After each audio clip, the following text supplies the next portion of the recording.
Hello folks, this is Yamil Sued for Gunstock Reviews. We're here in Scottsdale, Arizona at the headquarters of Haley Strategic with, I would say, one of the most knowledgeable people on the AK platform under Mikhail Kalashnikov, and that's Jim Fuller. How you doing, Jim? Doing well, sir. How are you? Good to see you. Nice seeing you too. Hey, Jim, today we're going to be asking you a bunch of questions about your career and about what you've done with the AK platform. Okay. First thing is, Jim, what made you select the AK platform to specialize on? Well, it's really because of its reputation of being the most reliable fighting gun there is. It really is. I did a podcast recently where I talked about an incident in my early life where I really had a harsh awakening and just the difference between how certain guns function under certain conditions, and it was a big telling thing for me for the AK, and that such a horrendously horrible looking gun could be incredibly reliable.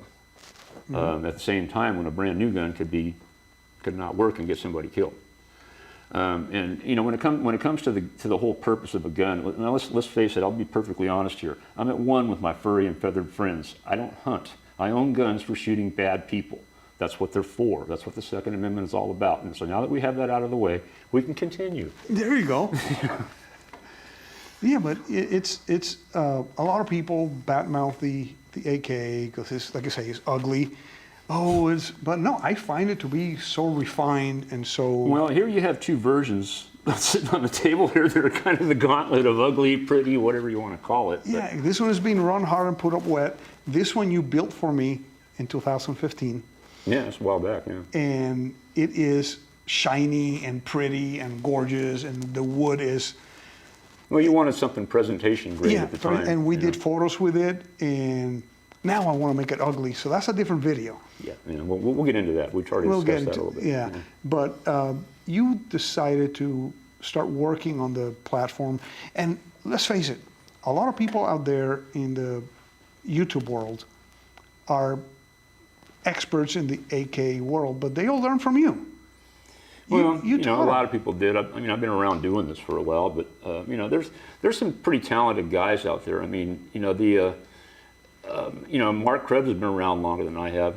Phenomenal guy. I've known Mark for years, and most of us guys that have been around for a while, we've seen a lot of the evolution of this industry to a point where I've probably seen 2 generations enter this industry now. Same with you. I know you have as well. Yeah. And, Mark Krebs, for example, Mark is a great guy. Oh, wonderful man. When he started at the beginning back in the 90s, he was doing stuff for USPSA shooters, magwells and little knickknacks, and then I know he's gotten into the AK world too, which is great. Yep.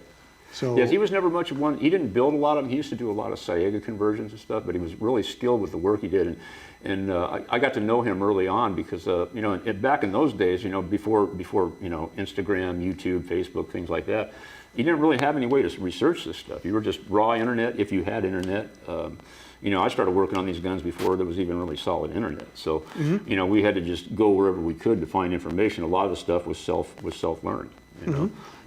It's a good thing these guns were cheap back in the 80s because I destroyed a couple of them learning how to work on them. Well, yeah, and that's kind of a next question for me. You remember back in the 80s when you couldn't give away AKs? No, everybody hated them. Yeah, everybody hated them. And that's why I started learning how to work on them, because you couldn't get a gunsmith shop to even take one in.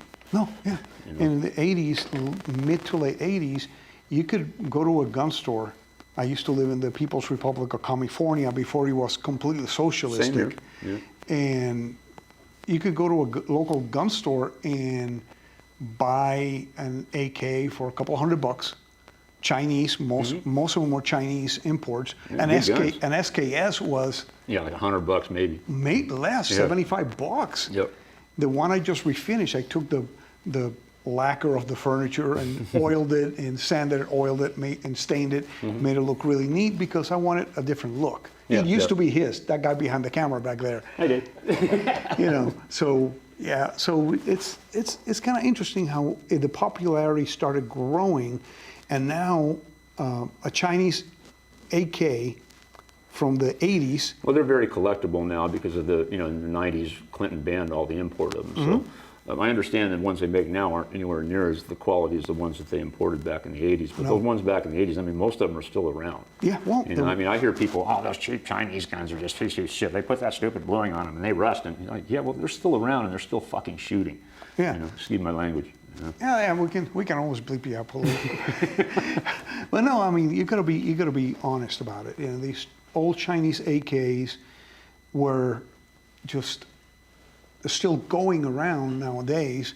And if you look at the way these guns, these are, I would call custom boutique kind of guns because they're made from parts kits, of course, with new parts and old parts. And when you build a gun, you pick the best parts Yeah, for whatever the purpose of the gun is of the gun is going to be. Sure. Yeah, and then you make something custom. Well, there's, you know, these Chinese guns are still around after, you know, almost 40 years. Yep. That's a testament to well-made guns. Yep.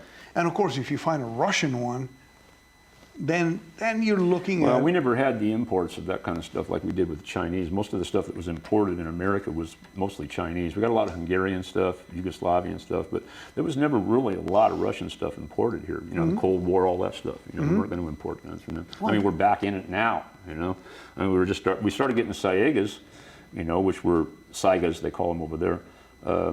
Which were an amazing gun, amazing for our AK community back in the day, and then obviously, you know, those got banned from import too. So it's always been hard to get anything out of Russia, and like even right now, I mean, this rail set you see on this gun here, I was given that set by Zenetco when I was in Russia about 4 years ago, and that was the first one I brought the first sport rail into the country back then, and they wanted me to. At the time, I was considering being an importer.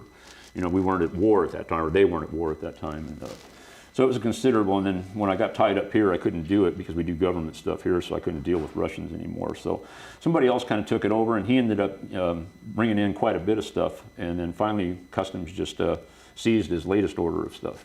Yeah. So this stuff's not coming in anymore. I mean, there's people buying it, trying to get it out of Russia, and you can buy it through crypto and take your chance of it getting shipped here, and hopefully it doesn't get, you know, but it's crazy. I mean, the cost of this stuff to be able to get this stuff now is 3-4 times what it was originally. You know?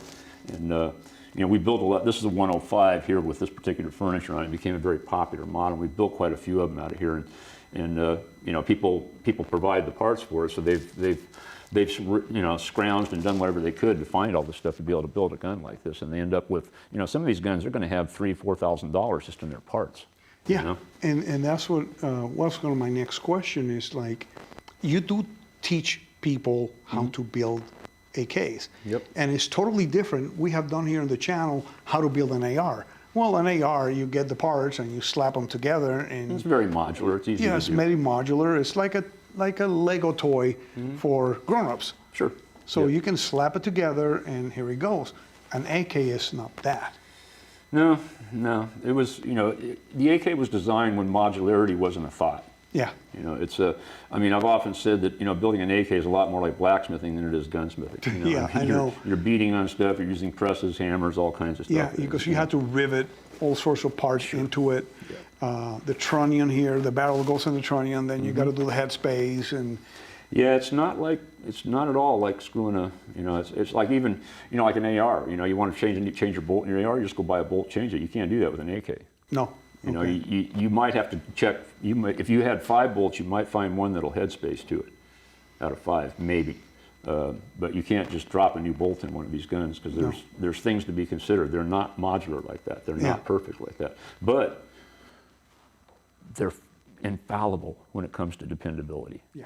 If the gun is built right, built to spec, it will outperform just about anything else that's out there, and that's why they have the legendary reliability that they do, because they just always have done that. You know? What you mentioned earlier, before we started filming, that even if it's built not to specs, it can still run. Well, yeah, it is such a good design. It can be built wrong and still work. You know, I mean, that was proven, you know, in the late 90s, early 2000s, people started building this stuff here again. We saw people putting them together with screws, welding them together, a lot of different ways of doing it, and they could get a gun to run. The problem was it just wouldn't last that long because they were not, these things were designed to have all the parts riveted together with a certain composite of materials in the rivets. And that's all important for the longevity of the gun and for it to be able to be a 100,000 round gun. You know, so again, it's such a great design, it can be built horribly wrong and still work. And okay, and you were talking about how parts are flexible and they move, and they're supposed to do that. Right? Yeah, I mean, the design of the gun, it's a flexible gun. I mean, sheet metal guns are fairly new to Americans. You know, I mean, can you think of there is one issued sheet metal gun that the military has had. Can you think of what that is? The U.S. military? Yeah, the U.S. military did have one stamped sheet metal gun. Now or in the past? In the past. I would say the grease gun. Yep, that was it. That's really the only stamped sheet metal gun we've had. Well, you know? And not so much the Liberator, too. Well, that really wasn't an issue gun. That's a different story altogether, but it's a good point. Yeah. Yeah. But it came out of a time when they needed to produce stuff quickly and inexpensively. Yeah, inexpensively, yeah. And they took a cue from the Russians and the Germans on that regard because they'd been doing stampings and pistol calibers for a long time. And it was valid. It was valid. And one, you know, like I said, the two things that make the AK mostly reliable is the tapered case cartridge, for one. It's much easier to extract a tapered case than it is a straight wall case. And also because of the flexibility of the gun. If you look at a bolt carrier, I've had people come to me and say, oh, look, my gas piston's loose. It's like, no, it's supposed to be that way. Well, why? I said, because it travels through the whole gun back and forth, and because of that play in there, it doesn't get hung up. On anything. You know, on anything, it doesn't bind up. And there's a lot of design principle that went into this gun like that. You can look at other parts and you'll see it.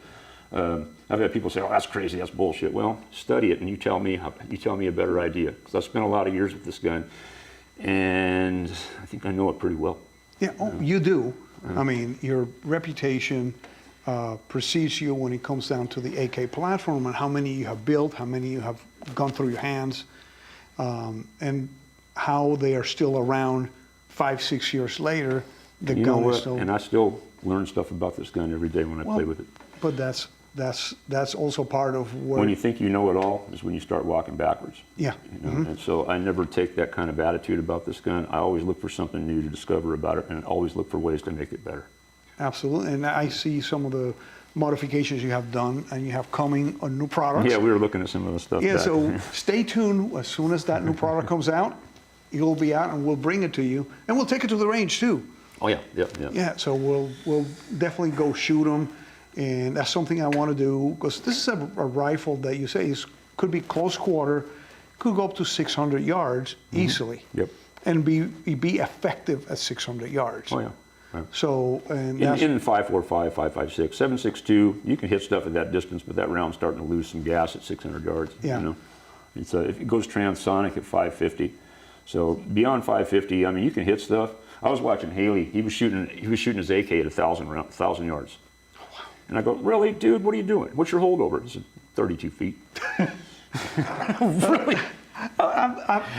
We got out to, we were at Ben Avery, you know, the 1,000-yard range of Ben Avery. We were out there, and he put a 20-round mag in his gun, and he shot 20 rounds at a 200-yard bullseye, you know, at 1,000 yards. We went there, he hit it 8 times. Oh, wow. 8 out of 20 shots, he hit that thing. And it was funny because the bullets were the holes were oblong.